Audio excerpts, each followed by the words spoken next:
So spanking essentially being outlawed in South Africa. Parents and interest groups are divided. Some have welcomed the ruling, others say it infringes on the rights of parents. This is what the President, Cyril Ramaphosa, had to say speaking in Parliament this afternoon. One of us mentioned the issue of corporal punishment. Now today the Constitutional Court has handed down an extremely significant judgment declaring corporal punishment in the home to be unconstitutional.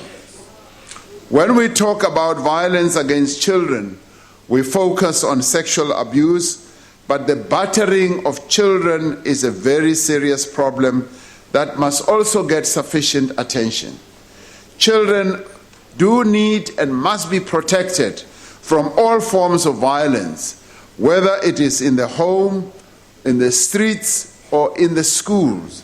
That is what the Constitution of our country dictates. All right, you saw her in an earlier insert. Let's take this further with researcher at the University of Pretoria's Centre for Child Law, Isabel Magaya, via Skype. Isabel, thank you for being with us. So what exactly does this mean? Could spanking your child land you in jail?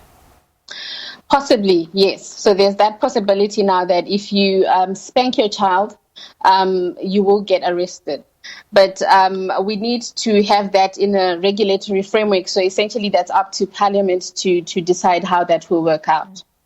So the ConCourt has ruled that the common law defence of moderate chastisement of children is unlawful.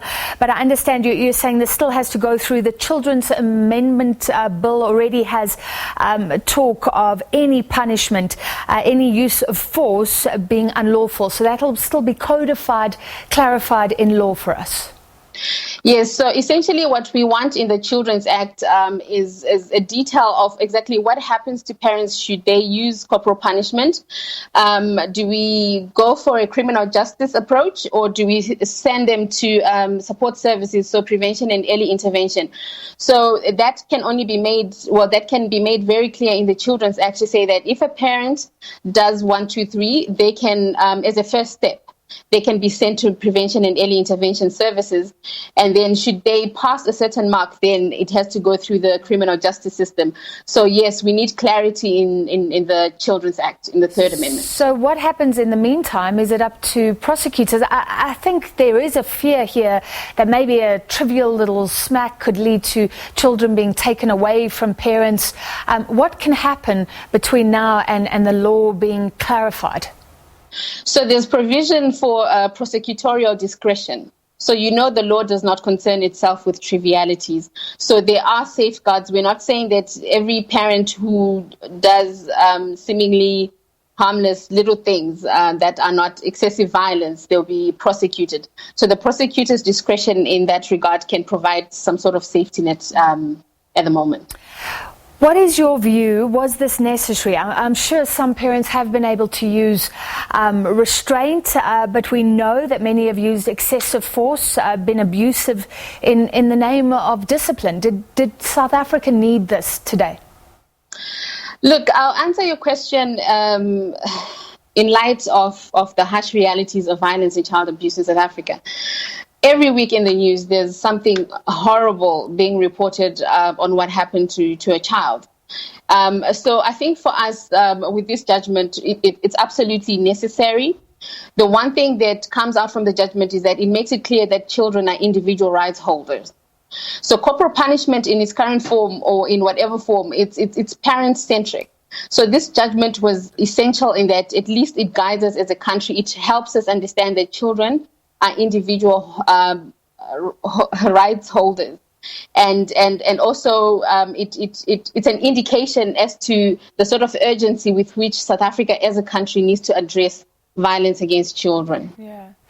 Listening to ordinary South Africans today, looking at our Twitter, even we're asking a question, many adults are shocked. I think people who've been brought up with spanking, many believe it helped them become good citizens, but there's also research, isn't there, that shows violence breeds violence, rebellion, frustration. Absolutely. Just, what do we know?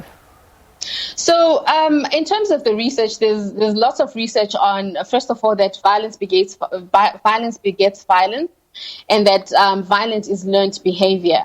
So back to the evidence of harm. There's plenty of evidence that psychologically, so the harm might not be physical, but something psychological happens to the child. So you might do something seemingly harmless, like going and putting a child or telling a child to go into a dark cupboard, for instance. So what goes on in the child's mind in itself is something harmful to the child's mental health. So I think in that way, we need to shift our focus. Yeah. Then do we have to start talking about what works and doesn't work? Because surely many would argue that there is a case for discipline, some form of discipline. Absolutely, and it comes out in the judgment as well. The Chief Justice, I think, he's the one who wrote the judgment. He says that having no discipline is clearly not in the child's best interest. So we're not saying don't discipline your children, but we're just saying don't use violence. What would you say to parents right now who are smacking their children, who love their children and think that's okay? How do they start changing mindset? I think talking to other people, looking at alternative ways to get through to your child without using force, and looking at the issue of violence not as a parent's rights, but essentially as a child's right to dignity and also to live life as a responsible citizen without using violence. So we can also, one of the biggest reasons that I think for me, parents need to change their mindsets is if we look at South Africa currently, it's a very violent society. So when you stop using violence today, you are doing your child a favor, because essentially that's one less person, hopefully, who's not going to use violence in the future. And what would you say to those who are talking about religious freedom? I don't think it's overly emphasized in the Bible, but there is one verse that says, spare the rod and spoil the child. I mean, realistically, there are a lot of things that the Bible tells us to do that we don't do.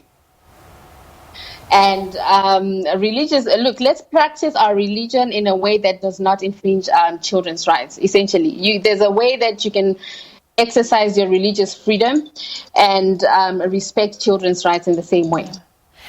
And finally, I mean, there have been other test cases. The Nordic countries, we're not alone in outlawing spanking, are we? What are the global sort of learnings that we've seen? Look, in global north, countries that have done away with corporal punishment, they've got lesser levels of violence in their society, in their communities. And I think we could learn a lot from that, especially looking at South Africa currently. All right. Thank you so much. Researcher at Pretoria University Centre for Child Law, Isabel Magaya.